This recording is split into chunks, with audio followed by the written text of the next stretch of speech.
भैया light of कर दीजिए।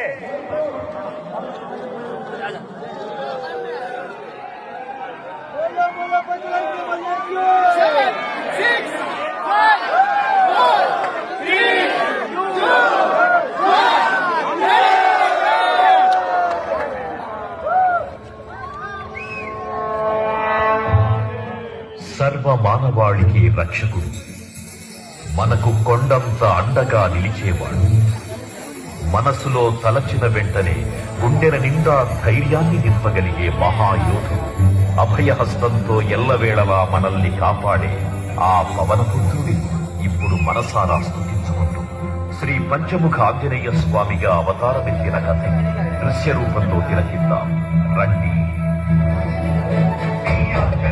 ప్రసన్నాంజనేయం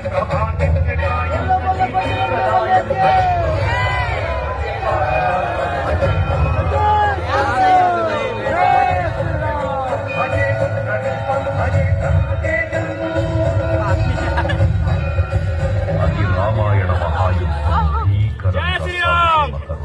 శ్రీరామచంద్రుని సారథ్యం వానర సైన్యంతో విజృంభిస్తూ లక్ష్మణస్వామి తనతో పోరాటం చేస్తున్న రావణుడి కుమారుడు ఇంద్రజిత్ తలని బాణంతో ఒక్క వేటుతో వేరు చేశాడు.